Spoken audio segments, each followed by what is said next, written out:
ကိုထုံးလူကလေပြောလိုက်လို့ရှိရင်အဲ့ဒီတားကြီးပဲဟမ်ရှင်ဘယ်နေရာမှာတော်နေရရှိနေလို့လေ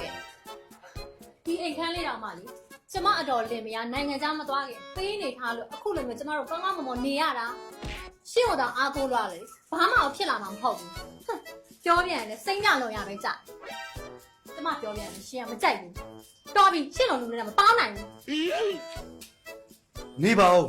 ငါမျိုးဘာနဲ့လုပ်နေလို့လဲကြွာရအောင်ဟမ်မသိဘူးကွာမယ်ရှင်းကိုလုံးဝမပေါင်းနိုင်ဘာမှမလုပ်တာသိကြတော့လေရှင်ထိန်းတာပြောအိမ်မှုကိစ္စကြောင့်လေရှင်ကူလောက်လားဝေကြတော့လေသူများယောက်ျားလို့ရှင်ကောင်းကောင်းမွန်ရှာပေးလား Oh no ရှင်လိုလူမျိုးတော်ပြီမပေါင်းဘူးလုံးဝမပေါင်းနိုင်ဘူးနေပါဦးငါသူများယောက်ျားတော့ရစ်တော့လားဖဲရိုက်လားမိမပွေလားဟမ်ပြောပါဦးအဲ့လိုမျိုးလုံးကိုရှင်မှာငွေရရှိသကောအယောဒီမှာတော်ပြီရှင်နဲ့လုံးဝမပေါင်းနိုင်ဘူးလုံးဝမနေဘူးဒါပဲမပေါင်းနဲ့ကွာသွားနော်အေးဒါပေမဲ့ငါတောက်တော့ငါလည်းထားခဲ့နော်ငါတောက်ငါခေါ်ထားပါအိုး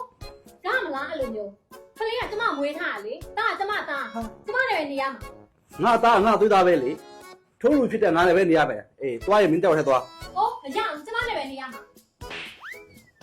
ဘယ်လိုပဲပြောရလဲအားအထိဝင်မတဲ့နေနောက်တစ်ယောက်ဆောင်ဝင်လိုက်တော့ဒီကနောက်ထပ်ဟိုတယောက်ချင်းတယောက်စီယူပြီးကွာတော့အားဆိုဒီညယူလိုက်လေအဲ့ဒါမကောင်းဘူးလားတွေ့လားဟမ်ငါသားငါထက်တော့အကွက်မြင်သေးတယ်အေးမင်းမပွားကြသေးရင်သွားသမင်းဟင်းသွားချက်လိုက်တော့နော်မတို့ဗိုက်စားနေပြီသွားပါသွား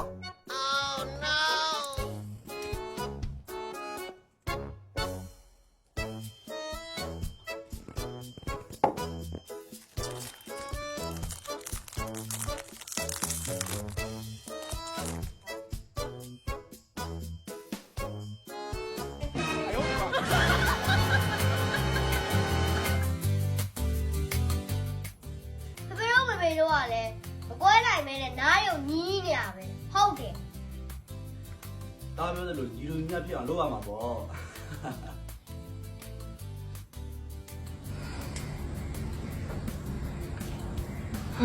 ကိုထုံးလူသားနေရတော့လေ